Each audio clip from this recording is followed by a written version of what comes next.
જો આ ક્વેશ્ચન છે અચળ પ્રવેગી રેખીય ગતિના સમીકરણો આપણે જોઈ ગયા કેટલા સમીકરણો 3 v u + at બરાબર ને પહેલું શું હતું v u + આમાં v એ શું છે અંતિમ વેગ u એ પ્રારંભિક વેગ શરૂઆતનો વેગ u + at આ પહેલું સમીકરણ બીજું શું છે સ્થાનાંતર શોધવાનું કાપેલું અંતર s = ut + 1/2 at² અને ત્રીજું શું હતું 2as = v² - u². આ ત્રણ ઇક્વેશન હતા એ ત્રણે તો આપણે ગ્રાફ પરથી મેળવવા તમને એક્ઝામમાં કોઈ એક પૂછી શકે છે તો પહેલા આપણે વેગ શોધવા માટે મેળવ્યું બરાબર કોઈ પદાર્થ હોય કે જે અચળ પ્રવેગથી ગતિ કરતો હોય કેવી ગતિ રેખીય સુરેખ પથ પર કોઈ પદાર્થ સુરેખ પથ પર અચળ પ્રવેગથી ગતિ કરતો હોય તો તેનો વેગ શોધવાનું સૂત્ર છે v = u + at. અહીં તમે ગ્રાફમાં જુઓ અહીં પ્રારંભિક વેગ 0 નથી u ≠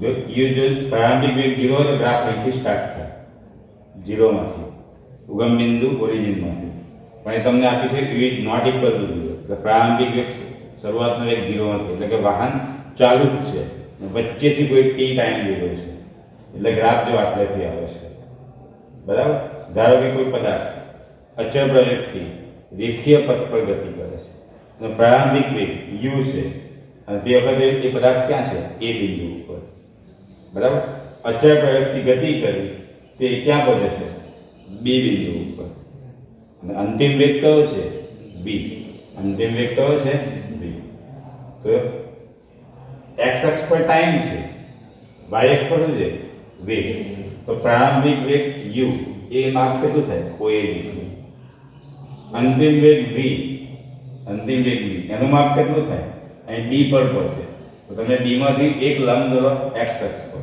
સમયની અક્ષ કહેવાય એક ક્યાં દોરો લંબ પરપેન્ડિક્યુલર y અક્ષ પર આ 90 એંગલ બનાવશે લંબ કહીએ આપણે પરપેન્ડિક્યુલર બરાબર વેગની અક્ષ ઉપર તો તમને e મળ્યો એ શું મળશે oe એ શાનું માપ થવાનું અંતિમ વેગ આખો v કહેવાય oe ને શું કહીશું આપણે પ્રારંભિક વેગ u oe એ અંતિમ વેગ થશે જો આ આખું જે તમે બતાવ્યું આને શું કહીશું આપણે v અંતિમ વેગ વસ્તુનો પ્રારંભિક વેગ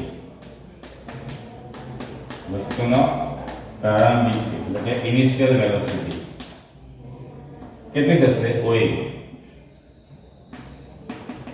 અને oe ને જો હવે કહે છે d માંથી તમે d માંથી એક સમાંતર દોરો સમાંતર રેખા કોને સમયની અક્ષને એટલે કે OC ને એક પેરેલલ દોરો d માંથી કે જે a ને છેદે અથવા a માંથી d માં દોરો d માંથી a માં નહીં a માંથી OC ને સમાંતર એક દોરી આપણે દેખાય કે જે BC ને ક્યાં છેદે d માં ઇન્ટરસેક્ટ કરશે તો આ એક લંબચોરસ બની ગયો રેક્ટેંગલ આ એંગલ બી 90 છે આ પણ 90 આ 90 તો આ પણ 90 થાય તો બધા ખૂણા કેટલા થઈ ગયા 90 તો લંબચોરસ બની ગયો લંબચોરસની સામસામે બાજુ કેવી હોય સરખી હોય તો OA નું માપ કેટલું હોય CD જેટલું જ હોય તો CD પણ શું થશે u OA = CD થશે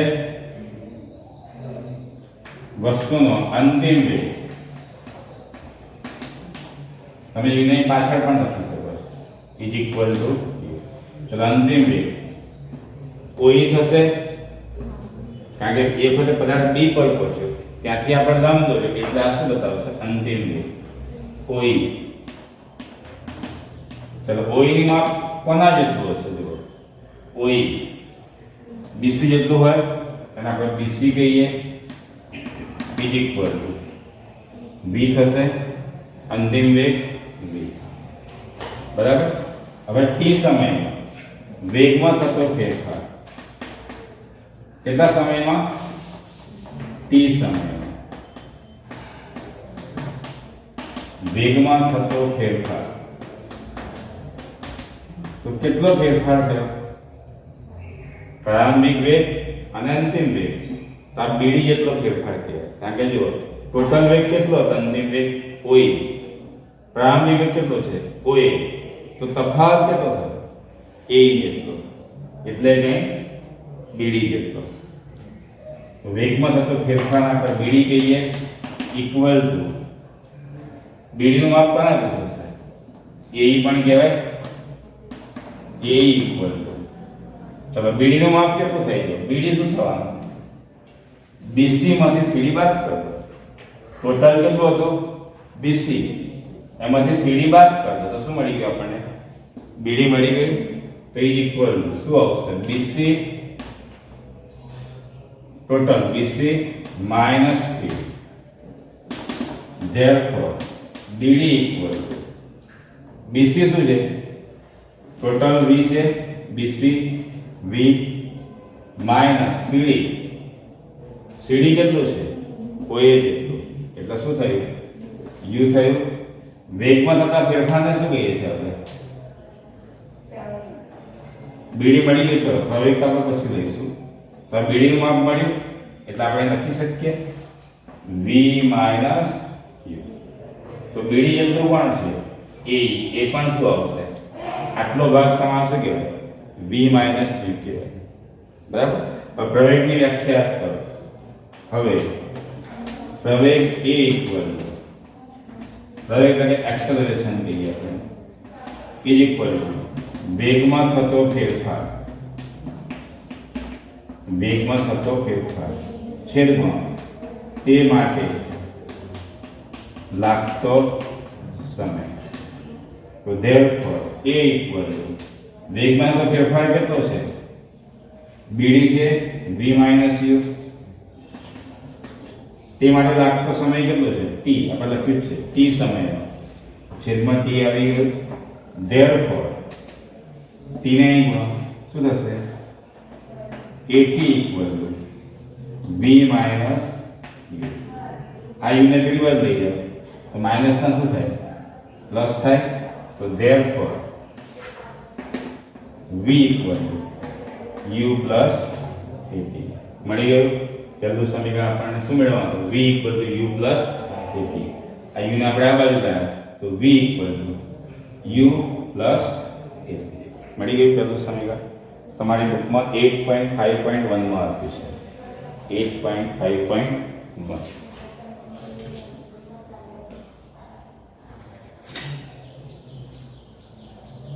હવે જુઓ, અચળ પ્રયોગી દેખીએ ત્યાં 3 સમીકરણ હતા. પહેલું આપણે જોઈ ગયા. હવે બીજું મેળવવાનું છે કે T સમયમાં પદાર્થે કેટલું સ્થાનાંતર કર્યું. પ્રારંભિક વેગ કયો છે? U. અને V વેગથી ગતિ કરે છે. બરાબર. પ્રવેગ કેટલો છે? A. તો T સમયમાં કેટલું એને સ્થાનાંતર કર્યું, કેટલું અંતર કાપ્યું એ શોધવાની ફોર્મ્યુલા છે. S equal to UT plus 1/2 AT square. UT plus 1/2 AT square એ આપણે મેળવવું છે. તો આપણે આગળ જોઈએ કે T સમયમાં પદાર્થે કેટલું સ્થાનાંતર કર્યું. તો જે આપણે ગ્રાફ દોરીએ છીએ, વેગ વિરુદ્ધ સમયનો ગ્રાફ, એ ગ્રાફને નીચે ઘેરાયેલો ભાગ એટલે એટલું ક્ષેત્રફળ x અક્ષ તરફ. આ ગ્રાફ છે AB અને એના નીચે ઘેરાયેલા ભાગનું ક્ષેત્રફળ. તો આટલો ભાગ થયો તમે જોઈ લો. O A B B C. આટલા ભાગનું ક્ષેત્રફળ તમે શોધો. એ ક્ષેત્રફળ કેટલું મળે? સ્થાનાંતર જેટલું. બરાબર. U વેગથી ગતિ કરતા પ્રારંભિક વેગ U. બરાબર. આપણે ડાયરેક્ટ જ લઈએ. પેલું જે તમને આગળ બતાવ્યું છે ઇક્વેશન 1 માં, એ તો આવશે શરૂઆતમાં. પ્રારંભિક વેગ કયો છે? U. અંતિમ વેગ કયો છે? V. પ્રવેગ કેટલો છે? A. અને સમયગાળો કેટલો છે? T. પદાર્થને કરેલું સ્થાનાંતર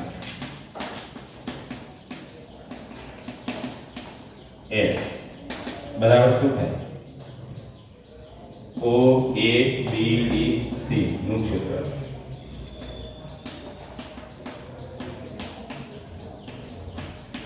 વડે ઘેરાયેલા ભાગનું ક્ષેત્ર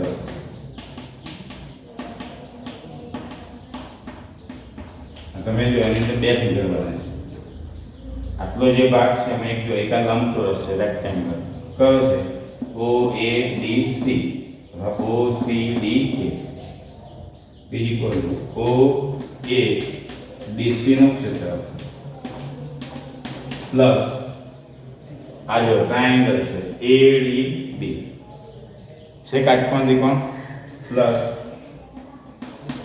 કાટકોણ ત્રિકોણ A D B નું ક્ષેત્ર.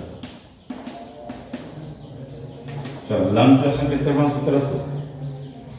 લંબાઈ ગુણ્યા પહોળાઈ થાય પ્લસ ત્રિકોણનું ક્ષેત્રફળ 1/3 ગુણ્યા પાયો એટલે કે બેઝ ઇન્ટુ વેગ એટલે અલ્ટિટ્યુડ વેગ ઇઝ ઇક્વલ ટુ. ચલો આ રેક્ટેંગલ છે, લંબાઈ કેટલી? AD થાય અથવા તો OC કહેવાય લંબાઈ. આ લંબચોરસની લંબાઈ કેટલી? OC જેટલી. OC ઇન્ટુ પહોળાઈ કેટલી? OA કહેવાશે અથવા તો CD OA પ્લસ 1/3. આ કાટકોણ ત્રિકોણનો પાયો કેટલો? આ પાયો લો તો આ બેઝ કહેવાય અને આને પાયો ગણો તો આને બેઝ એટલે કે અલ્ટિટ્યુડ ગણાય. સમજ પડી? આ પાયો તો આ બેઝ કહેવાય અને આને પાયો ગણો તો આ બેઝ થશે. બંને પરપેન્ડિક્યુલર છે લંબ, બરાબર. તો જુઓ AD 1/3 AD ઇન્ટુ વેગ BD થશે ઇઝ ઇક્વલ ટુ OC નું માપ કેટલું છે? જો ગ્રાફ પરથી OC T છે ટાઈમ, આ પણ T કહેવાશે. તો T ઇન્ટુ OA પ્રારંભિક વેગ કેટલું માપ છે? U પ્લસ 1/3 AD કેટલું છે? જુઓ AD શું છે? ટાઈમ T છે AD, OC એટલું T ઇન્ટુ BD. BD શું હતું? વેગમાં થતો ફેરફાર.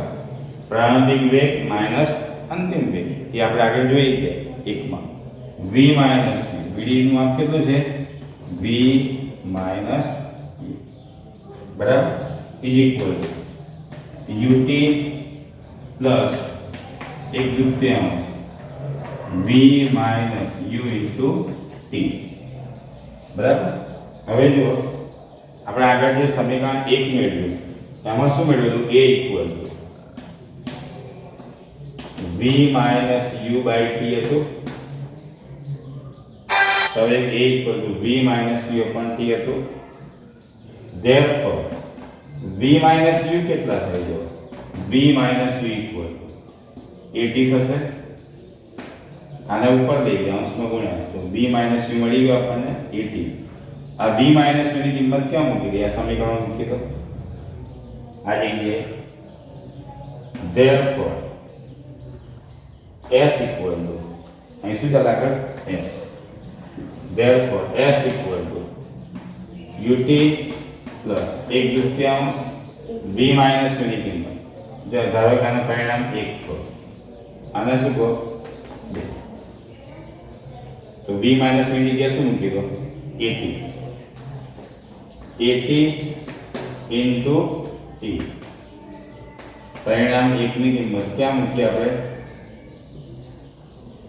2 માં મૂકી. 2 માં મૂકતા. Therefore S ઇક્વલ શું થાય? UT plus 1/3 A T into T. T નો મળી ગયું તમને સમીકરણ. S equal to UT plus 1/2 AT square. આપણા સેકન્ડ નંબરનું ઇક્વેશન મળી ગયું. લખી દો.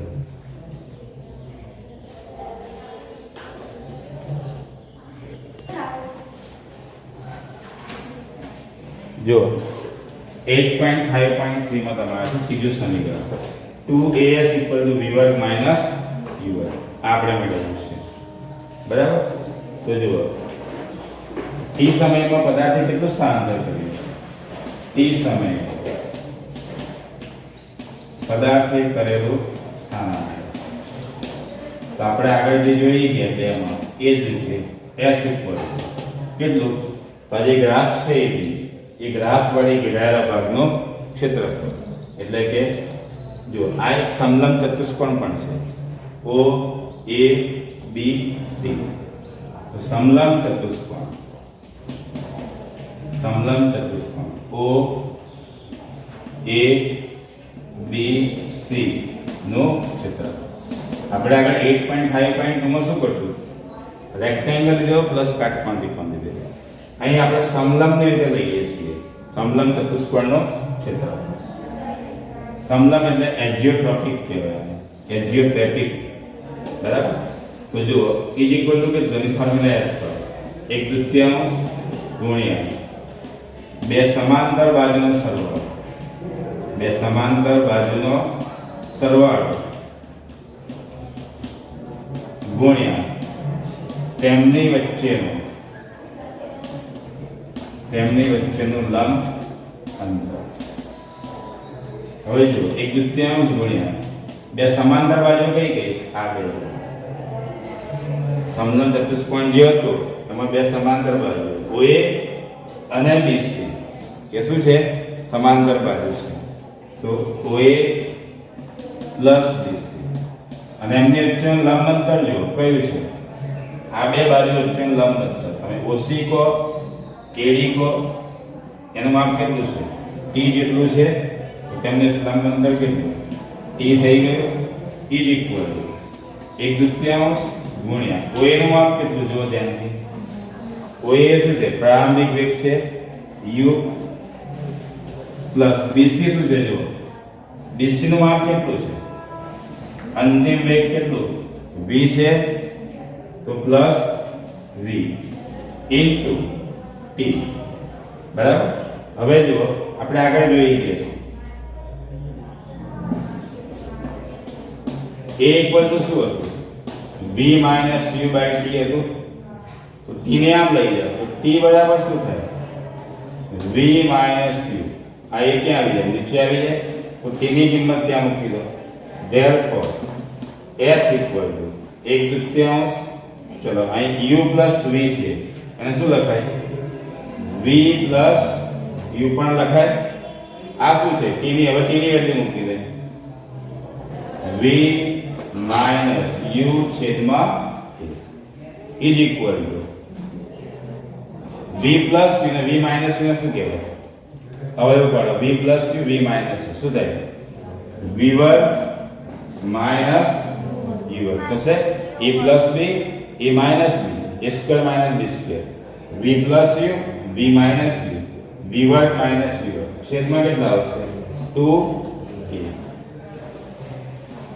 therefore શું મળ્યું અહીં મળી જશે 2as ઇક્વલ ટુ v વર્ગ માઈનસ તમે આ રીતે આના પરથી પણ સ્થાનાંતર શોધી બરાબર શું થાય s equal to v square minus v square upon 2a થાય therefore આવો પણ લખાય s ઇક્વલ ટુ v વર્ગ માઈનસ u વર્ગ છેદમાં 2a